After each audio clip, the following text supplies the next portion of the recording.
Welcome back. कुछ ऐसा मुझे ये बताइए कि ये जो बात इख्तियार वली साहब कह रहे हैं कि लॉ ऑफ द लैंड, एक अदलिया के ऊपर भी सवाल है जो आपने खुद भी हवाला दिया कि माजी में पाकिस्तान की अदलिया ने मुंतखब वज़राए आज़म को जिस तरह से घर भेजा, जिस तरह से आपने चीनी की कीमतें मुकर्रर करने की कोशिश की, जिस तरह से आपने अस्पतालों में जाकर किस तरह अवामी नुमाइंदों की तज़हीक की गई, अब वही लग गया रह रहा है कि अगर अदलिया एक कदम आगे बढ़ रही थी जिसको एक्टिविज्म, उस जुडिशल एक्टिविज्म का नाम दिया गया, अब यूं लग रहा है वो सिर्फ स्ट्राइक बैक हुआ है।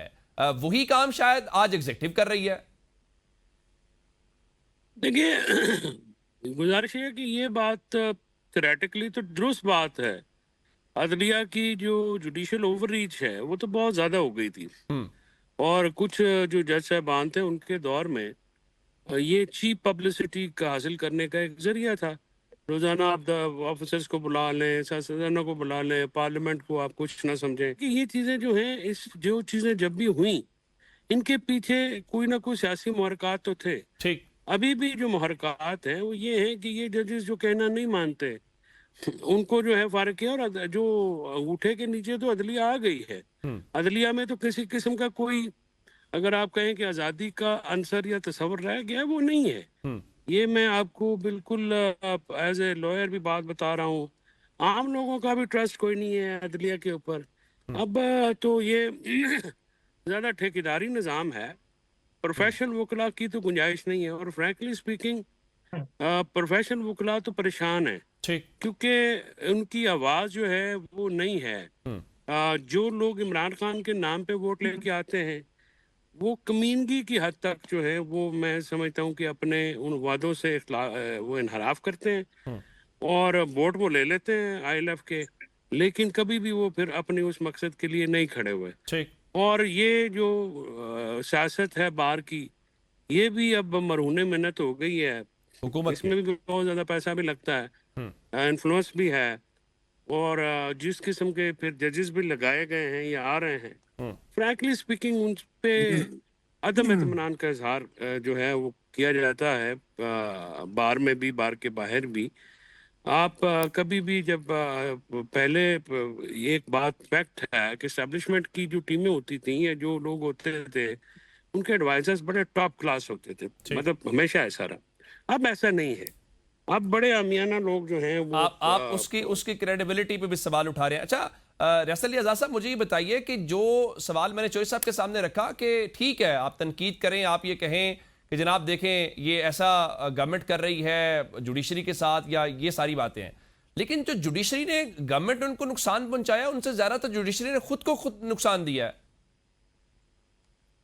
है। उमर दराज, पता क्या, बेसिकली हुकूमत का भी शायद अब अगर मैं ये बात करते हुए इस पे कमेंट करूं कि इनका जो जुडिशरी की ये हालत हुई है, और मैं समझता हूं जस्टिस मुनीर से लेके फायज ईसा से लेके या अफरीदी तक अगर देखा जाए तो इनका अपना रोल ज्यादा है।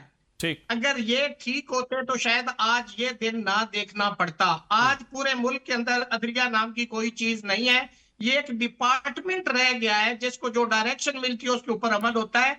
वो जो इंडिपेंडेंस ऑफ जुडिशरी का प्रिंसिपल था वो तकरीबन दफन हो गया है। इस वक्त मुल्क के अंदर आजाद अदलिया, अख्तियार वली साहब मेरे बहुत ही प्यारे भाई हैं, टेबल विल टर्न, तो सियासी लोगों की पॉलिटिकल विक्टिमाइजेशन होती है। और यही मेरे भाई उस वक्त मुझे कह कि रियासत आजाद आप उस वक्त ठीक कहते थे, और हमारी कुछ सियासी मजबूरियां थी, हमने तो ये मौकफ देना था चूंकि हम हुकूमत में थे। तो बात ये कि जब आप मेरिट की बात करेंगे तो फिर मेरी भी अगर मेरिट पे सुने तो इस वक्त मुल्क के अंदर अदलिया नाम की कोई चीज नहीं। आप इस्लामाबाद हाई कोर्ट को मिसाल के तौर पे ले सकते हैं। यहाँ पे आप देखें कि लोगों के केसेस फिक्स नहीं होते, इमरान खान के केसेस फिक्स नहीं होते, हादी और मिजारी जो है उनके केसेस, बाकी केसेस उस सजा वाले, मेरे अपने केसेस इन जजेस साहबान के सामने हर 15 दिन बाद लगे होते, लेकिन वो केस फिक्स ही नहीं होते। तो ये डिस्क्रिमिनेशन भी है, और मैं समझता हूं कि ये एक पॉलिसी जस्टिस है।